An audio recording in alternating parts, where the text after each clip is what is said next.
Before the law, there stands a God.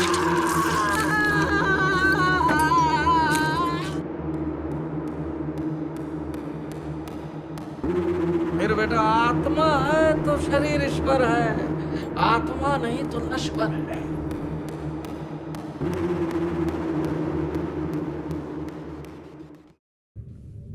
तुम्हारा स्वागत है.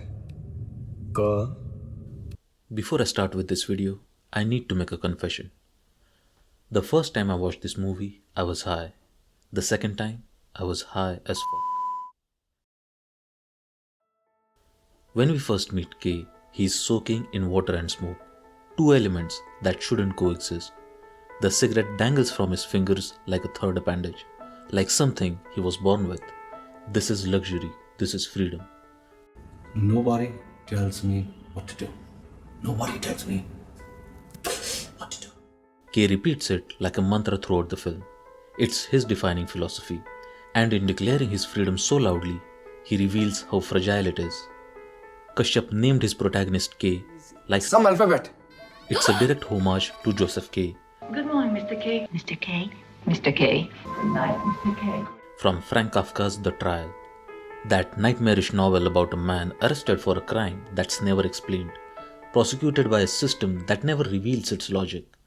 Really, Mr. K, you're not doing your case any good, you know. Exactly what is this case you've been talking about? I'm not talking about it. Well, why not? Why don't you talk about it? What am I charged with? It's not for me to talk about your case. Inspector?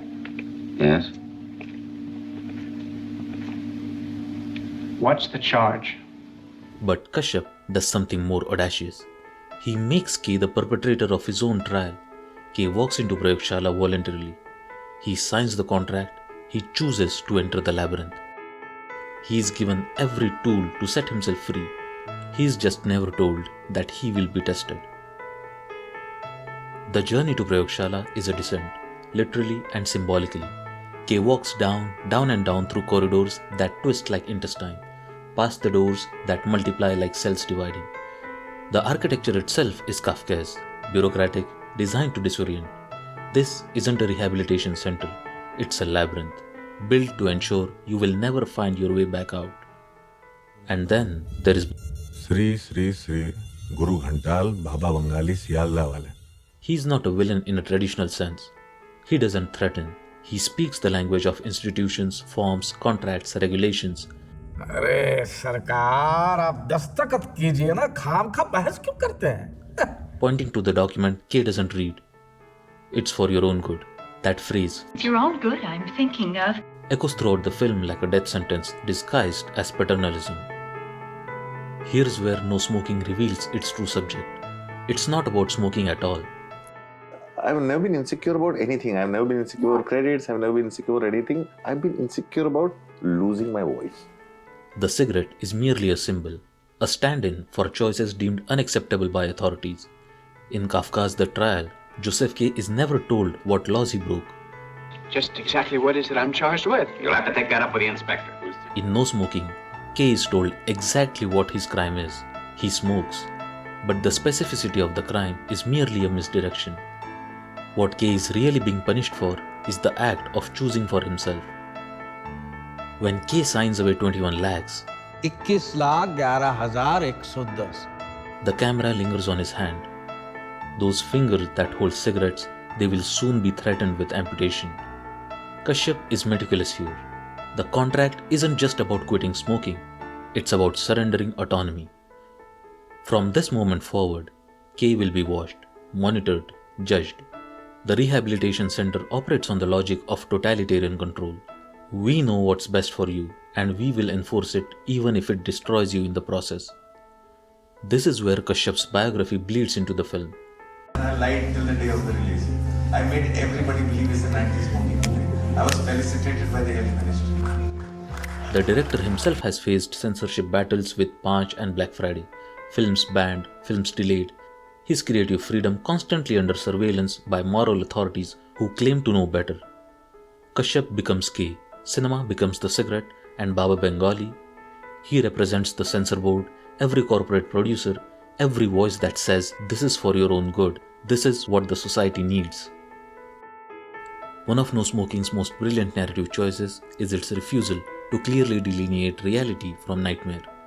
Kay finds himself in a foggy landscape, surrounded by soldiers, witnessing the execution of other smokers. The imagery deliberately invokes concentration camps, gas chambers, the ultimate endpoint of a totalitarian logic. When authorities decide what you can and cannot do with your own bodies, when it claims the power to punish you for a victimless crime, genocide isn't a distant possibility, it's the natural conclusion. But here's what makes the dream sequence extraordinary. They loop. Kay dies in one, only to wake up and enter another variation of the same nightmare. Sometimes he leaps for his cigarettes and gets shot. Sometimes he turns away and dissolves. Each dream is a permutation, a different choice leading to the same doom. It's as if the film is running simulations, testing every possible outcome and discovering that they all lead to annihilation. The bathtub reappears in these dreams. Sometimes Kay is drowning in it, sometimes it's empty, a promise of comfort that he can no longer access. Kashyap establishes early on that the bathtub represents worldly pleasures, material comfort, a life that Kay's wife Anjali wants him to live, stable, conventional, smokeless. The cigarette, by contrast, represents autonomy, even if it's a self-destructive autonomy. Kay is being forced to choose between comfort and freedom, but the film's genius is in revealing that this is a false choice, a trap. In reality, you cannot have either. The system will take both. This is where No Smoking speaks directly to Indian society. India has always existed in a tension between traditional authority and individual freedom, between family expectations and personal choice. Kay's journey from arrogant narcissist who believes he can do whatever he wants to a broken man who realizes he never had any power at all mirrors the expectation of millions who discover that their democratic society operates through invisible mechanism of control. तुम आ रही हो? तुम जा रहे हो? मैं जा रहा हूँ. मैं आ रही हूँ. Thanks. Throughout the film, Kay believes he has a wife Anjali and a secretary Annie, two different women. Eventually we learn that they are the same person. Aisha Takia plays both roles and the split is psychological, not literal. This doubling exposes how Kay compartmentalizes women in his life, seeing them either as obstacle to his freedom, Anjali who wants him to quit, or enablers of his life, Annie who works with him without any complaint. But the merger of Anjali and Annie represents something deeper, the impossibility of escape. Kay thought he could separate his domestic life from his working life, his obligations from his desires. The film collapses this illusion. There is no separation. The same force that controls him at home follows him at work. The same woman who begs him to quit is also the woman who exists in the same system he built. Kay isn't just fighting an external authority, he is also fighting the authority he has already internalized. Sealdah Station appears repeatedly in Kay's nightmare and reality. It's a real place, a major railway station in Kolkata, but in the film it becomes mythological, the place where souls are processed, sorted and sent for their final destination. Baba Bengali's full title includes Sealdah Wale. He is the gatekeeper, the bureaucrat of damnation. Kafka wrote a parable called Before the Law that appears in the trial. In it, a man spends his entire life waiting for permission to enter the law, only to learn as he dies that the door was meant only for him and now it's closing. No Smoking evokes this constantly. Kay keeps trying to reach Sealdah, keeps trying to understand the system, keeps seeking for some ultimate authority who can explain the rules. But there is no ultimate authority. There are only more gatekeepers, more doors, more corridors leading down. The film's structure mirrors futility. Kay makes different choices, tries different strategies, but arrives at the same destination. It's as if he's stuck in a loop, a recursive nightmare, where every decision leads back to the beginning. This isn't just a narrative style, it's the film's thesis. Under totalitarian logic, there is no escape, because the system isn't designed to let you out. It's designed to make you believe that if you just follow the right procedure, fill out the right form, make right choices, you will finally be free. But freedom isn't an option available in the menu. In one of the film's most haunting sequences, Kay descends into a communal bathing area. The imagery is unmistakable. Rows of naked men number on their arms, waiting to be cleansed.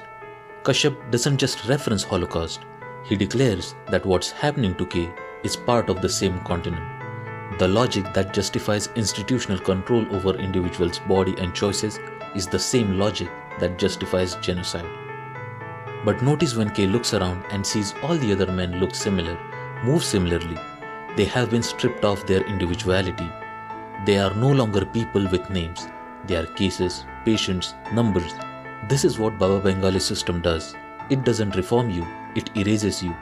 Men are erased not by violence but by compliance, by finally giving up, by letting the system have its way. And what has K lost in this process? His addiction? No. His addiction was never the problem. What he lost is his self, the thing that made him K. His stubbornness, his arrogance, his insistence on personal autonomy has been systematically dismantled. And in that final moment, when he stops resisting, when he accepts that he has no choice, he ceases to exist in any meaningful sense. The film refuses easy resolution. We are left uncertain about what's real. Did K escape? Is he still in the program? Has he woken up? Or is he still dreaming? This ambiguity isn't a flaw, it's the point. Under systems of control, you never know if you're free. You never know if surveillance has ended. You never know if the door you're walking through leads to freedom or just another level of the labyrinth. उन्होंने मेरी cigarette छुड़वाई, Abbas की भी छुड़वाई थी. तू जाके तो देख, चाहिए तो मैं तेरे लिए अपॉइंटमेंट ले सकता हूँ. अरे किस बात का इनकन्वीनियंस यार, दोस्त होते किस लिए?